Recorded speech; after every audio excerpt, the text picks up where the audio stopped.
बिस्मिल्लाहिर्रहमानिर्रहीम। अस्सलाम वालेकुम। मेरा नाम डॉक्टर एहसन है और आज हम जानेंगे ट्रांसपोर्ट इन प्लांट्स के बारे में।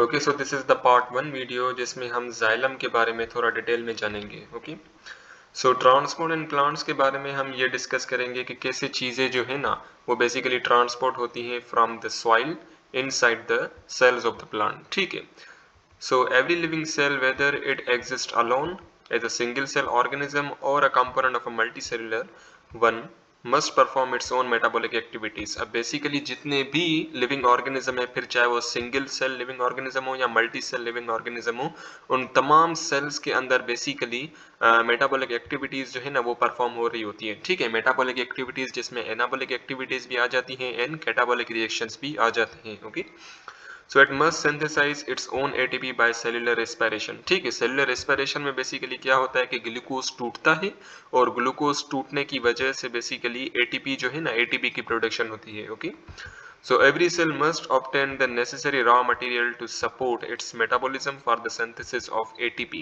अब बेसिकली जितने भी सेल्स हैं ना उन तमाम सेल्स के अंदर बेसिकली ग्लूकोज की फॉर्मेशन होती है। ठीक है, ग्लूकोज की फॉर्मेशन कैसे होती है? अगर मैं बात करूं मीजोफिल सेल्स की, तो मीजोफिल सेल्स के अंदर basically carbon dioxide and water ये बेसिकली मिलके क्या बनाते हैं? ग्लूकोज बनाते हैं। ठीक है, सो मीजोफिल सेल्स का जो रॉ मटेरियल है for the purpose of glucose synthesis that is the carbon dioxide and water. ठीक है, लेकिन अगर मैं ह्यूमन बींग्स की बात करूं तो हम ह्यूमन बींग्स के अंदर बना बनाया ग्लूकोज जो है ना वो हमें मिलता है। ठीक है, जब हम डाइजेशन पढ़ेंगे तो हम उसको डिटेल में जानेंगे, लेकिन अभी के लिए इतना याद रख लें कि जो मीजोफिल सेल्स होते हैं ना उनका जो रॉ मटेरियल होता है for glucose synthesis that is carbon dioxide and water.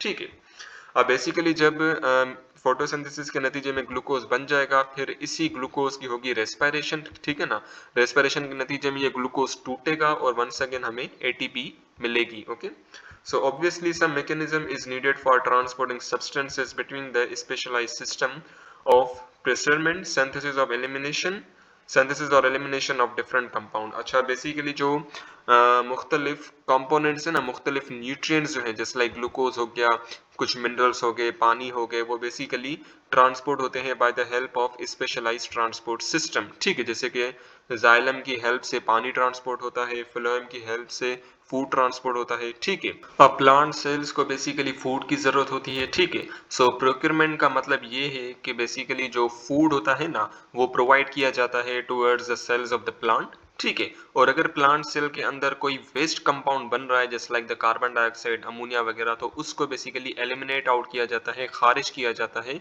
ठीक है, by the help of transport system. Okay, so plants are in contact with both soil and atmosphere. ठीक है, सो प्लांट जो है ना वो सॉइल से भी कम्युनिकेट करते हैं और एटमॉस्फेयर से भी कम्युनिकेट करते हैं। ठीक है, so the various materials from atmosphere and soil are transported in and out of the plant body by various processes such as diffusion, osmosis, imbibition and active transport.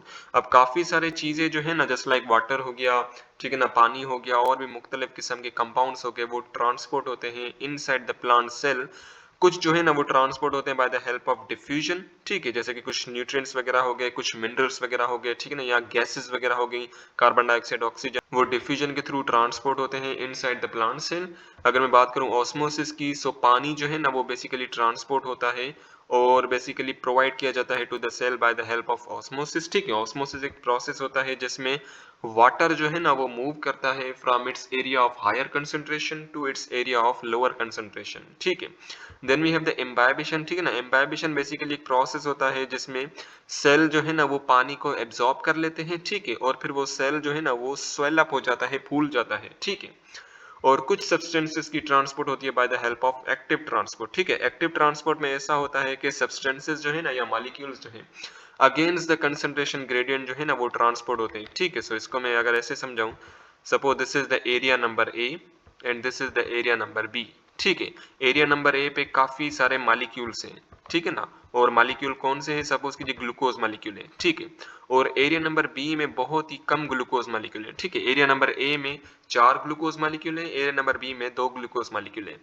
अगर डिफ्यूजन की मैं बात करूं तो डिफ्यूजन जो है ना वो होता है from the movement of molecule from the region of higher concentration to the region of lower concentration to the concentration gradient. ठीक है, यानी कि क्या होगा कि अगर नॉर्मल डिफ्यूजन हो रही होती तो ये जो मॉलिक्यूल्स है ना glucose molecule from the area A, वो ट्रांसपोर्ट हो जाते हैं इनसाइड द एरिया बी।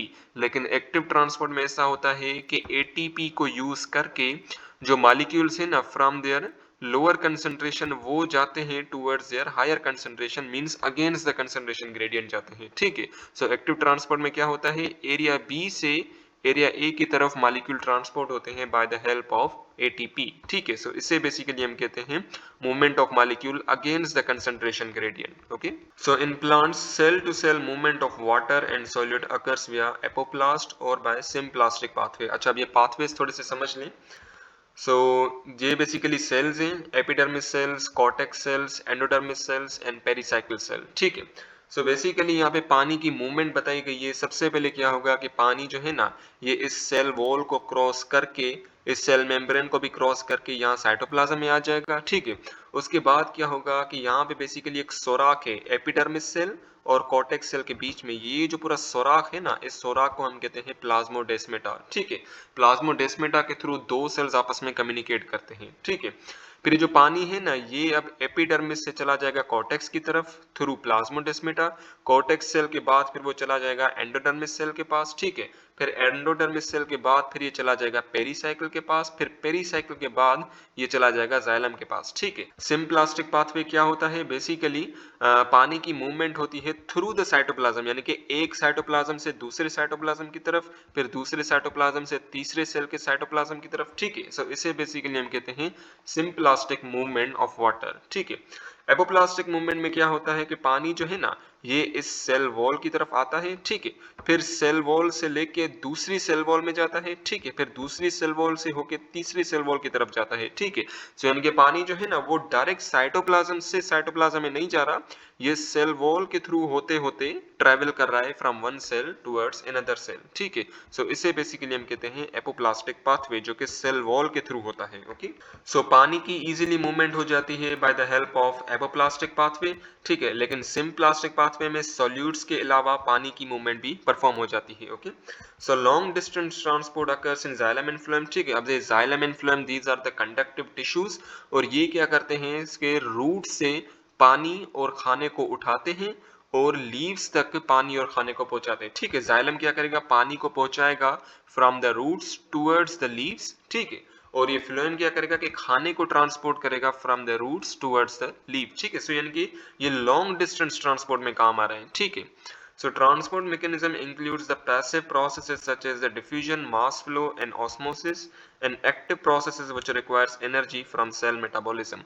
अब बेसिकली जो ट्रांसपोर्ट होती है ना चीजों की, ठीक है, मुख्तलिफ जो न्यूट्रिएंट्स होती हैं, अब यहाँ तो वो एक्टिव पैसिव ट्रांसपोर्ट के थ्रू ट्रांसपोर्ट होंगे, ठीक है ना। पैसिव ट्रांसपोर्ट जिसमें डिफ्यूजन आ गया, मास फ्लो मूवमेंट आ गया, ठीक है ना। मास फ्लो मूवमेंट यही जिसमें पानी मूव करता है इन द जाइलम और खाना मूव करता है इन द फ्लोएम, ठीक है ना। सो इसे बेसिकली हम मास मूवमेंट कहते हैं।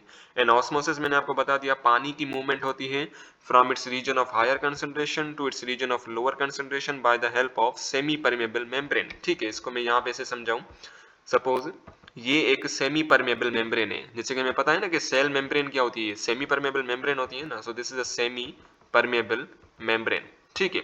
अब यहाँ पे काफी सारे पानी के मॉलिक्यूल्स हैं, ठीक है ना, 1 2 3 4 5, ठीक है। और यहाँ पे बेसिकली दो पानी के मॉलिक्यूल्स हैं, ठीक है। सो बेसिकली नॉर्मल ऑस्मोसिस में क्या होता है कि पानी जो है ना वो मूव करता है from its region of higher concentration through the semi permeable membrane to its region of lower concentration. So इसे बेसिकली हम कहते हैं osmosis, okay. So diffusion, mass flow movement, osmosis, ये जो है ना ये बेसिकली पैसिव ट्रांसपोर्ट सिस्टम है, ठीक है। पैसिव यानी कि इनमें कोई भी एटीपी की जरूरत नहीं होती, ठीक है। लेकिन एक्टिव ट्रांसपोर्ट में क्या होता है कि बेसिकली हमें एनर्जी की जरूरत होती है for the transportation of substances from the region of lower concentration towards the region of higher concentration by using ATP, okay. So non-gaseous substances that are transported into and within plants are water and solutes such as ions, amino acid and sucrose, ठीक है। ये ions, amino acid and sucrose ये क्या है, ये basically non gaseous substances हैं, ठीक है, जो कि बेसिकली प्लांट सेल के अंदर दाखिल होते हैं।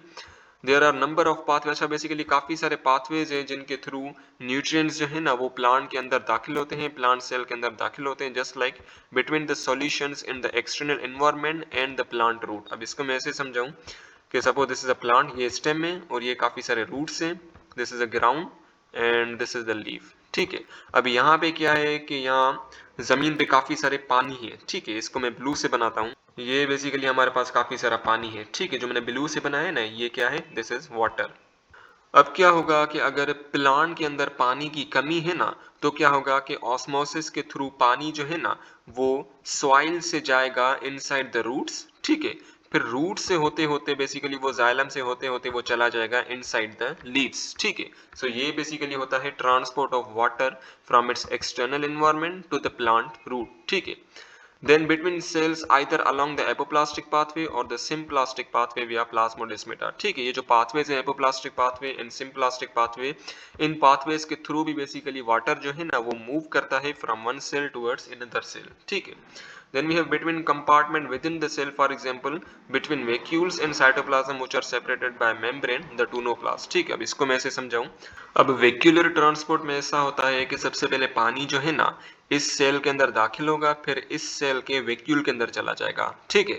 फिर वैक्यूल के बाद जाने के बाद ये बेसिकली दूसरे सेल के वैक्यूल में चला जाएगा पानी, ठीक है ना। फिर पानी तीसरे वैक्यूल के अंदर चला जाएगा। सो इसे बेसिकली हम कहते हैं वैक्यूलर ट्रांसपोर्ट, ठीक है।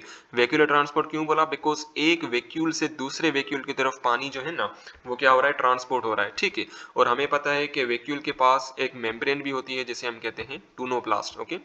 सो long distance transport in xylem and phloem, ठीक है ना। और जाइलम एंड फ्लोएम के थ्रू लॉन्ग डिस्टेंस ट्रांसपोर्ट होती है of the water in xylem and food in phloem, ठीक है। So movement of water and solutes takes place through xylem and mass flow transport of sugar through phloem। अब basically पानी की movement जो होती है ना वो होती है इनसाइड द जाइलम, और मास फ्लो मूवमेंट, ये मास फ्लो मूवमेंट यही बेसिकली मूवमेंट होती है शुगर की इनसाइड द फ्लोएम, ठीक है। But xylem and phloem are structurally related with their functions. अब जाइलम को और फ्लोएम को हम थोड़ा डिटेल में जानते हैं, ठीक है ना। इस वीडियो के अंदर हम जाइलम को जानेंगे, फिर दूसरे वीडियो के अंदर हम फ्लोएम को डिटेल में जानेंगे, okay. So first talk about the xylem. Xylem है क्या, xylem is a complex tissue consisting of 4 type of cell in angiosperms, out of them 2 are water conducting cells। अब बेसिकली जाइलम क्या है, xylem एक conducting tissue है, ठीक है। Xylem क्या है, ये कॉम्प्लेक्स कंडक्टिंग टिश्यू है जो कि 4 सेल से मिलके बना हुआ होता है, ठीक है। 4 सेल से मिलके बना हुआ होता है, ओके। और जाइलम जो है ना बेसिकली एंजियोस्पर्मिक सेल के अंदर भी पाया जाता है, ठीक है। और जो 4 सेल्स है ना जो कि जाइलम को बनाते हैं, ठीक है ना, इनमें से जो 2 सेल्स है वो क्या है, these are the water conducting cells, ठीक है।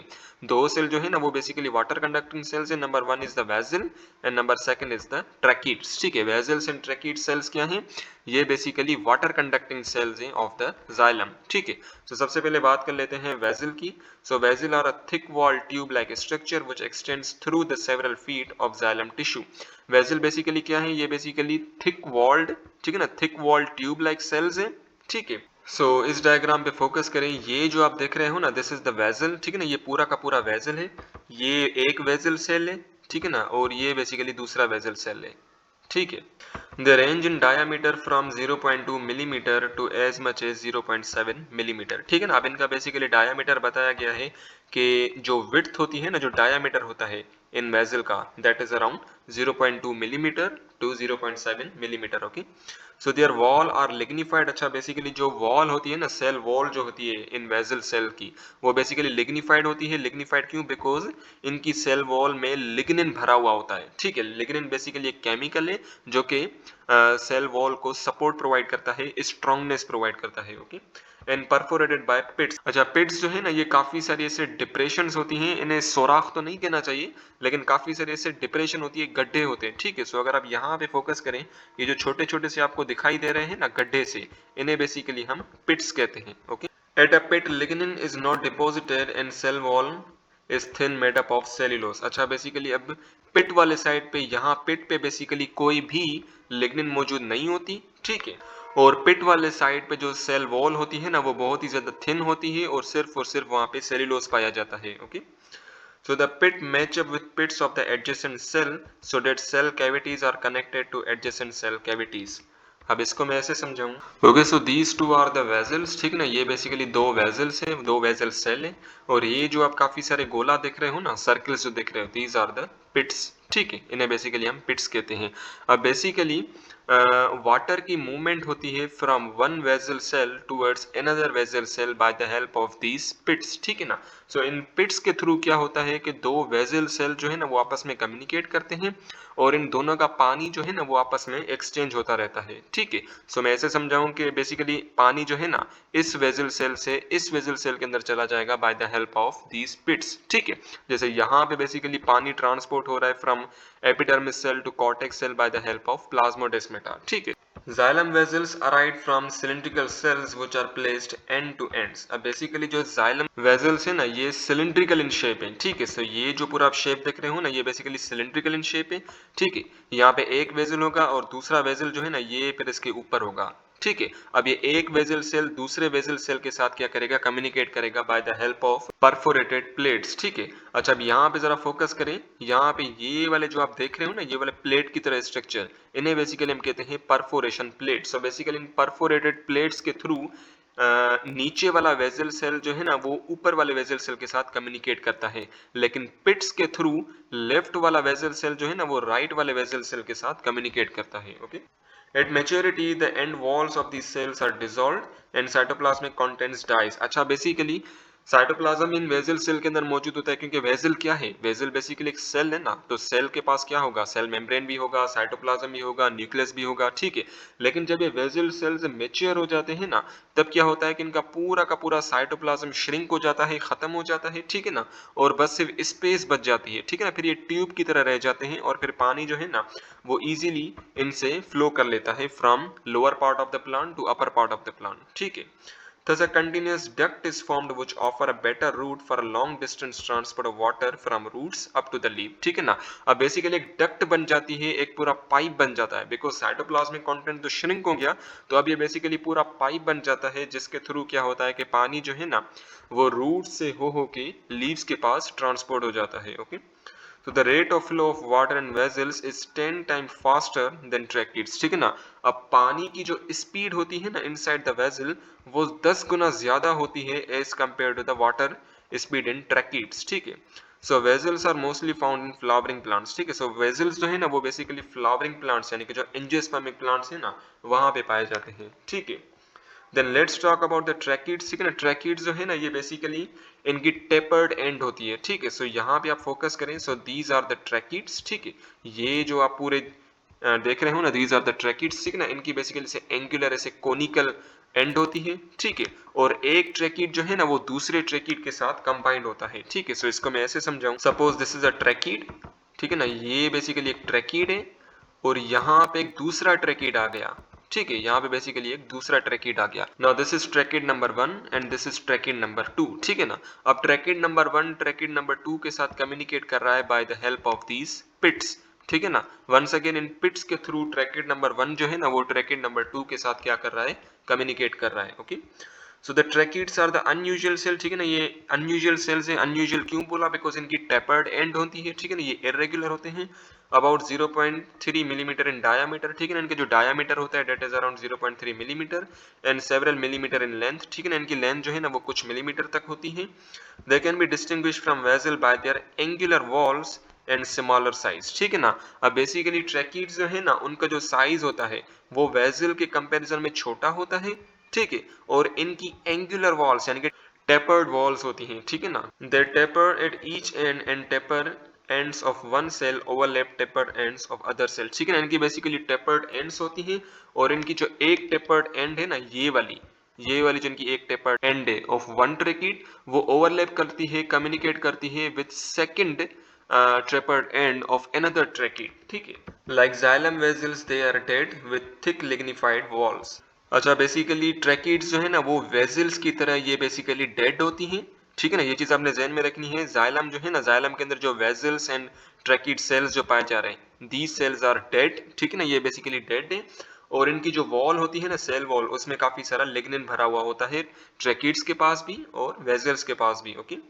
सो their walls are perforated by small holes called pits, ठीक है ना। इनके पास बेसिकली पिट्स होते हैं, स्मॉल होल्स होते हैं, which are of two types. अच्छा बेसिकली जो पिट्स है ना, अब इनकी भी दो टाइप्स है। Number 1 is the simple pit and number second is the bordered pit. Okay, so these pits in closed wall connect upper tracheids with lower one. ठीक है ना, जैसे कि मैंने आपको बताया था ये जो ऊपर वाला ट्रैकीड है, ट्रैकीड नंबर 1, ये कम्युनिकेट कर रहा है with the lower tracheid number 2 by the help of these pits. Okay, through these pits water and minerals flow freely from one trachea to another trachea. ठीक है ना, बेसिकली पानी जो है ना वो इजीली ट्रेवल करेगा from lower tracheid to the upper ट्रैकीड.